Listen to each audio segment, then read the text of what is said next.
میں سنا تھا۔ پہلے پارے میں آپ نے حضرت یعقوب علیہ السلام کے متعلق چند آیتیں سنی ہیں جن میں حضرت یعقوب علیہ السلام کا قصہ بیان کیا گیا۔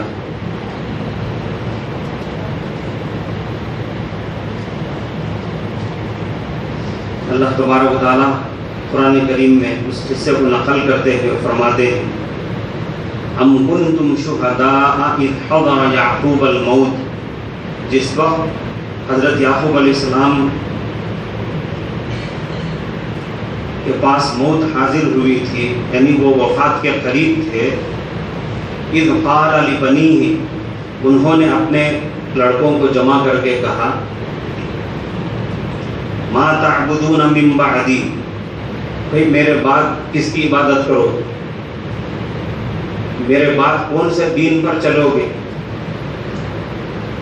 حضرت یعقوب علیہ السلام کون انسان ہیں جن کے گھرانے میں، جن کے خاندان میں ایک نہیں دو نہیں کئی پیغمبر ہیں۔ حضرت ابراہیم علیہ السلام پیغمبر، ان کے دو لڑکے حضرت اسماعیل علیہ السلام، حضرت اسحاق علیہ السلام، یہ دونوں پیغمبر۔ پھر حضرت اسحاق علیہ السلام کے لڑکے یعقوب علیہ السلام، یہ پیغمبر۔ پھر ان کے لڑکے یوسف علیہ السلام، یہ پیغمبر۔ گویا یہ گھرانہ، یہ خانہ ہما آفتابست کا مصداق تھا، یہ پورا کا پورا گھر سورج ہی سورج ہے، روشنی ہی روشنی ہے۔ تو یہ پیغمبروں کا خاندان تھا، پیغمبروں کا گھرانہ تھا۔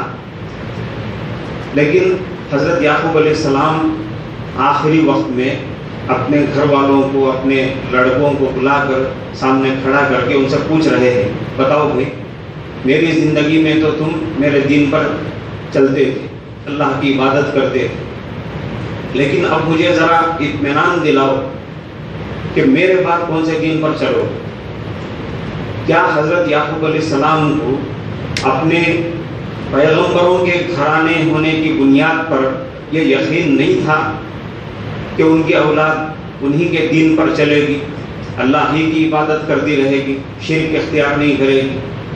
لیکن دوسرے لوگوں کو بھی سبق دینے کے لیے اور خود اطمینان حاصل کرنے کے لیے اپنی اولاد کو سامنے بلا کر پوچھا۔ گویا کہ اس طرح سوال کے انداز میں وہ انہیں وصیت بھی فرما رہے ہیں کہ دیکھو میرے بعد بھی اسی دین پر چلنا۔ ان اللہ اصطفیٰ لکم الدین، وہ فرما رہے ہیں کہ دیکھو اللہ نے تمہارے لیے ایک بہترین دین کو چن کر دیا ہے اپنی توفیق سے۔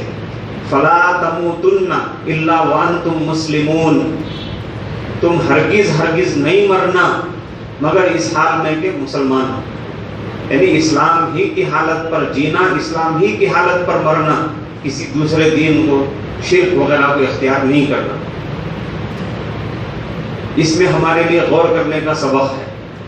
وہ سبق یہ ہے کہ جس طرح حضرت یعقوب علیہ السلام نے بالکل وفات کے قریب انتہائی نازک گھڑی میں اپنی اولاد کے متعلق فکر کی، تو ان کے لیے جائیداد کی، مال متاع کی فکر نہیں کی، بھئی میرے بعد تم کون سا کاروبار کرو گے، کون سی تجارت کرو گے، بلکہ فکر کی تو دین کے لحاظ سے فکر کی، ان کے اخلاق کے لحاظ سے فکر کی۔ اس سے ہمیں یہ سبق ملتا ہے کہ اپنی اولاد کے تعلق سے، خاص طور پر ان کے اخلاق کے تعلق سے، ان کی دینداری کے تعلق سے فکر مند ہونے کی ضرورت ہے، فکر کرنے کی اور اس کے لیے کوشش کرنے کی ضرورت ہے۔ ہمیں صرف کاروبار کے متعلق نہیں بلکہ اپنی اولاد کے متعلق کہ ان کی فرینڈ سرکل کیسی ہے، ہمارے لڑکے کہاں کہاں جاتے ہیں۔ جہاں تک لڑکیوں کا معاملہ ہے، عام طور پر مسلمانوں کے گھروں میں لڑکیاں جب بالغ ہو جاتی ہیں تو گھروں میں ہی رہتی ہیں، باہر جانے کا، آزادی سے گھومنے پھرنے کا دیندار گھرانوں میں سوال نہیں پیدا ہوتا۔ جہاں تک لڑکوں کا معاملہ ہے، یہ لڑکے کہاں جاتے ہیں، ان کا وقت کہاں گزرتا ہے، اسکول کے علاوہ، کالج کے علاوہ، کالج سے چھٹی پانے کے بعد یہ کہاں جاتے ہیں، گھر آتے ہیں یا کسی اور جگہ چھوٹتے ہیں، اگر کہیں چھوٹتے ہیں تو کہاں چھوٹتے ہیں، ان کا وقت کہاں گزرتا ہے، خاص طور پر اس زہریلے دور کے اندر، خطرناک دور کے اندر اپنی اولاد کے متعلق فکر کرنے کی ضرورت ہے۔ قدم قدم پر ان کو ادب سکھانے کی ضرورت ہے، سلیقہ سکھانے کی ضرورت ہے، اچھے اخلاق سکھانے کی ضرورت ہے۔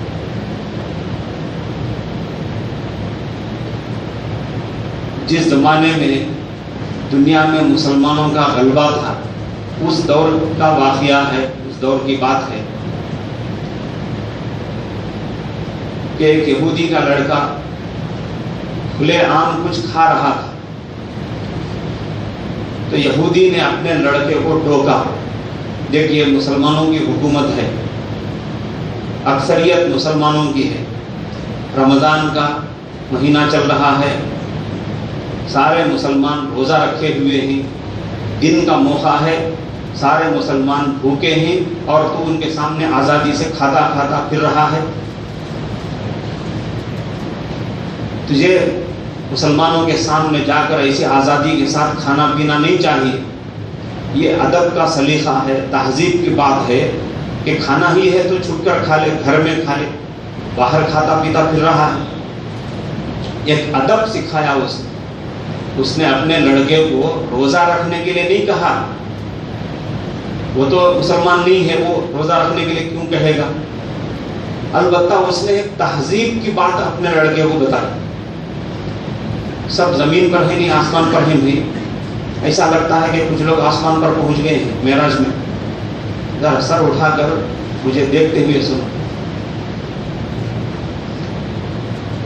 تو اس نے اپنے لڑکے کو سلیقہ سکھاتے ہوئے، تہذیب سکھاتے ہوئے کہا کہ بھائی مسلمانوں کے سامنے جا کر جبکہ وہ روزے سے ہیں، ایسا آزادی سے کھاتے پیتے پھرنا اچھی بات نہیں ہے۔ اس نے اپنے لڑکے کو تہذیب سکھائی، بات آئی گئی، ختم ہو گئی۔ کچھ دنوں کے بعد اس کا انتقال ہو گیا، یہودی کا انتقال ہو گیا۔ اسی محلے کے اللہ والے نے اس کے انتقال کے بعد اس کو خواب میں دیکھا کہ وہ جنت میں گھوم پھر رہا ہے، وہ یہودی جنت میں مزے اڑا رہا ہے۔ یہ پریشان ہوئے، اس سے پوچھا کہ بھئی یہ کیسی بات ہے، میں تو تجھے یہودی ہونے کی حیثیت سے جانتا ہوں اور تو جنت میں مزے اڑا رہا ہے۔ تو اس نے ان کو بتایا کہ دیکھو میری زندگی میں ایک ایسا موقع آیا تھا کہ میرا لڑکا دن میں رمضان میں گلی کوچے میں پھرتے ہوئے کچھ مٹھائی وغیرہ کھاتے پیتے پھر رہا تھا، تو مجھے یہ بات اچھی نہیں لگی، یہ بات ادب کے خلاف، سلیقے کے خلاف معلوم ہوگی، تو میں نے اپنے لڑکے کو ٹوکا تھا، اسے تہذیب بتائی تھی۔ تو اللہ نے اس کی برکت سے، اسے تہذیب اور ادب سکھانے کی برکت سے بالکل آخری وقت میں مجھے کلمہ نصیب فرمایا۔ میں کلمہ شہادت پڑھا، کلمے پر ایمان پر میرا خاتمہ ہوا۔ اس کی یہ برکت ہے کہ آج میں جنت کے مزے لے رہا۔ اس واقعے کو نقل کر کے حضرات علماء کرام فرماتے ہیں کہ دیکھو یہ جو اسے ایمان کی شہادت ملی، ایمان کی موت ملی، یہ برکت ہے اپنے لڑکے کو ایک ادب سکھانے کی، اخلاق سکھانے کی۔ یہ نتیجہ ہوتا ہے اپنی اولاد کے متعلق اخلاق کی، اور انہیں دینداری کے تعلق سے فکر کرنے اور انہیں دینداری سکھانے۔ خاص طور پر اس دور میں پہلے ہم کہتے تھے کہ بھئی ایک 20-25 سال پہلے کہتے تھے کہ دیکھو پہلے یہ سنیما تھیٹر کہیں کہیں ہوتا تھا، آج یہ ٹی وی شیطان کی بیوی کی وجہ سے ہر گھر تھیٹر بن گیا ہے، ہر گھر سنیما ہال بن گیا ہے۔ لیکن 20-25 سال کے بعد آج کے دور میں ہر انسان کا جیب تھیٹر اور سنیما ہال بن گیا۔ ہر انسان اسے لے رہا ہے اور طرح طرح کی چیزیں اس میں دیکھ رہا۔ جو چیزیں پہلے صرف ٹی وی ویڈیو کے اندر ملتی تھیں، آج وہ ساری چیزیں ہر فون کے اندر ملتی جا رہی ہیں۔ اور یہ لوگ گندگی کو، بد تہذیبی اور بدتمیزی کو، بے دینی کو بے حیائی کو آسان سے آسان بناتے جا رہے ہیں، جس کی وجہ سے آج ہماری اولاد کا بگڑنا بہت ہی زیادہ آسان بن گیا ہے۔ جب بہت زیادہ آسان بن گیا ہے تو ہمیں بہت زیادہ فکر کرنے کی ضرورت ہے کہ آج ہمارے لڑکوں اور ہماری اولاد، ہماری لڑکیاں بھی جو گھروں میں رہتی ہیں، گھروں میں رہنے کے باوجود وہ کس حال میں رہتی ہیں۔ ہم سمجھتے رہتے ہیں بھئی ہمارا بچہ ہے، ہماری بچی ہے، کیا کسی آوارہ انسان کا بچہ ہے؟ ہمارا بچہ ہے، ہماری بچی ہے، ہماری بچی ایسا کیوں کر سکتی ہے؟ ہمارا بچہ ایسا قدم کیوں اٹھا سکتا ہے؟ ہماری بچی ایسا کام کیسے کر سکتی ہے؟ بس یہی سوچتے رہتے ہیں، ہماری بچی دوسروں کی بچی بن جاتی ہے دیکھتے دیکھتے۔ ایسے واقعات پیش آ رہے ہیں، اس لیے ہمیں صرف اپنی دکان میں گھس جانے کی، اپنے کاروبار میں گھس جانے کی ضرورت نہیں ہے، اس سے ذرا ہٹ کر ہمیں اپنے اولاد کے تعلق سے فکر کرنے کی ضرورت ہے۔ کریں گے نہیں بھائی؟ تو بہت زیادہ ہمیں فکر کرنے کی ضرورت ہے، اس پر نظر رکھنے کی، کڑی نظر رکھنے کی ضرورت ہے۔ دعا کیجئے کہ اللہ تبارک و تعالیٰ امت مسلمہ کو اپنی اولاد کے تعلق سے ان کو اخلاق سکھانے، ان کو دینداری سکھانے، ان کے اندر دین اسلام پیدا کرنے، ان کے اندر سنتوں کا جذبہ پیدا کرنے کی ہمیں فکر عطا فرمائے، توفیق عطا فرمائے۔ ماہ مبارک کی صحیح معنوں میں قدردانی کی توفیق عطا فرمائے۔ صلی اللہ تعالیٰ وسلم۔